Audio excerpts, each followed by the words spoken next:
Graça e paz, amados e amadas. Vamos continuar Deuteronômio 2? Essa é a segunda parte. Se você não leu a primeira parte, é de fundamental importância, porque esse capítulo é cheio de encorajamento para nós. É cheio da gente levantar nossa fronte e prosseguir crendo. Sabe que fé, ela é sinal de crer. E fé é a imaginação e ação. Porque eu trago o quê?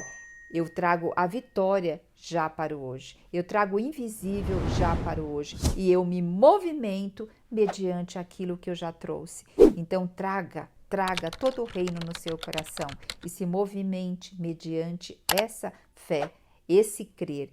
E nós vimos que o povo de Israel, por não crer dessa forma, eles acabaram ficando vagueando ali em volta do Monte Seir, dos Montes Seires, né?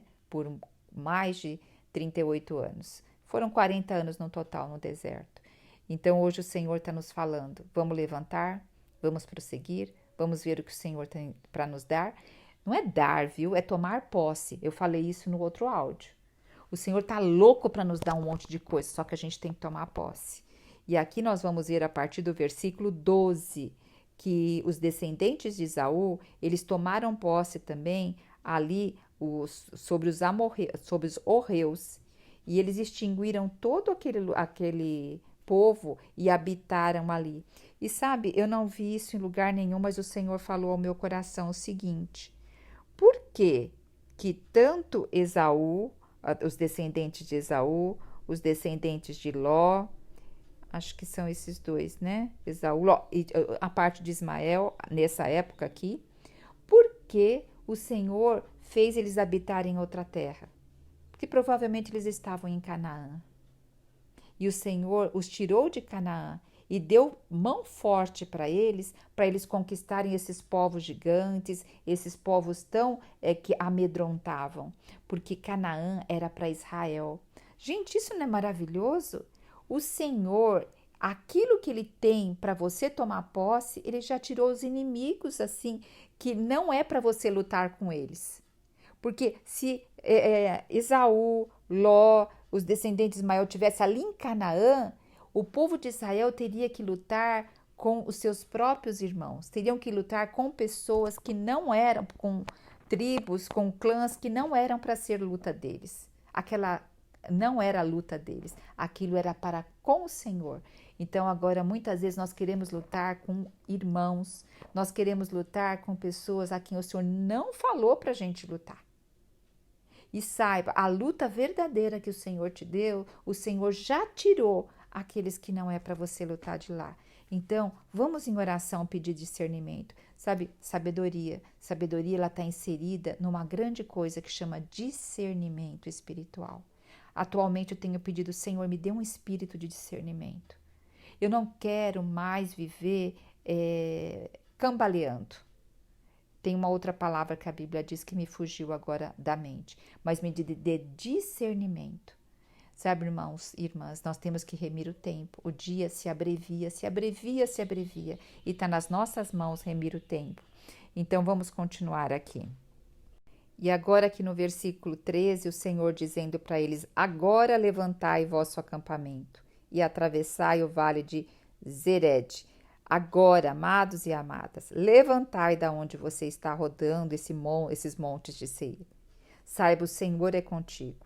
E vão atravessar o ribeiro que o Senhor te mandar, porque aqui se diz: e assim atravessamos o ribeiro de Zered. E transcorreram-se 38 anos entre a época que partimos de Cades Bernades e a nossa travessia. Então, lembra? Eles tiveram que retroceder e ali ficaram o quê? 38 anos. Por que eles ficaram 38 anos? Até que morresse toda aquela geração que saiu do Egito acima de 20 anos, que era a idade de servir no exército da guerra. Veja só, como eles não tiveram uma metanoia, uma mudança de mente, eles tiveram que morrer a sua alma e o seu corpo. Ali, porque somente nessa morte eles poderiam ser renovados em vida para ir para o Senhor. Então, veja só, hoje o Senhor está nos chamando a uma mudança de mente, para a gente não morrer, para não morrer. Então, todos estão alistados nesse exército, não importa a tua idade hoje, tá? E o Senhor ficou ali no deserto até que todos fossem destruídos. Olha que coisa, o Senhor era com eles. O que eu quero deixar claro? O Senhor perdoa, mas existe a disciplina. O Senhor perdoa, mas existe a consequência do erro. Então, muitas vezes a gente tem hoje, glória a Deus que nós estamos na era da graça e a misericórdia dele se renova a cada manhã. Mas mesmo assim, existe disciplina. Mas hoje o Senhor a todo momento tem nos chamado. E essa disciplina ela pode ser muito, muito, muito encurtada se nós realmente tivermos uma metanoia. Toda tribulação, ela tende ao quê? A nos levar a um nível diferente com o Senhor. A nos levar realmente para o rio da água da vida. E aqui, mais uma vez, no versículo 19, diz para não ser hostil com a descendência de Ló. Então, o Senhor está sempre enfatizando. E essa região, ele está novamente falando, era a terra de gigantes, dos refaíns, e que ali habitaram na antiguidade. E os amonitas chamavam de zanzumins. O que também é zanzumim? Além de serem esses gigantes, eram altos e fortes como os enaquins, eles eram murmuradores e rixosos. E o Senhor o que fez com isso? Extinguiu eles, os zanzunins. E os amonitas ocuparam aquela região. Então, o que precisa também de murmúrio, rixosidade tem que sair do nosso coração. Vamos proclamar o Senhor, declarar quem Ele é, declarar a palavra dEle, orar, ler, né? E aqui no versículo 21 diz assim, haviam muitos deles e eram altos e fortes como enaquins. Saiba, não olhe com seus olhos humanos. Elias falou para o Senhor abrir a visão do seu servo, quando ele estava vendo aquele monte de soldados, e quando abriu a visão dele, o que ele viu? Que estava rodeado de anjos guerreiros ali. A tua vida, quando você realmente está vivendo por propósito e não por condição, você realmente tem anjos todo acampado ao seu redor. Vamos viver com intencionalidade, com propósito e não por condição. E a partir do versículo 24, aqui começa a falar sobre a vitória sobre o rei Esmon. Então, aqui, a partir do 24, aqui vai sim, o povo vai conquistar uma terra. E aqui, o que o Senhor diz para eles no versículo 24? Vamos, levantai vosso acampamento e atravessai o monte de Armon. Então, tem guerras que o Senhor vai falar, levanta-te, essa é a sua guerra, mas eu que vou dar a conquista. E aqui fala, começa, pois, a conquista. Entra imediatamente em guerra contra ele. Então, o que você tem a entrar com guerra hoje? Contra o pecado, contra a carne, contra os seus pensamentos aí que não te levam a ter uma vida de descanso na presença do Pai? Olha que coisa maravilhosa o versículo 25. A partir de hoje, começo a espalhar o terror e o medo de ti em meio aos povos que existem sob o céu. Ó Senhor Jesus, muitas vezes nós temos medo do medo. E o Senhor está dizendo, eu que sou verdadeiro medo para trazer a minha palavra, que o Senhor realmente possa, assim, nos dar metanoia a cada dia, né?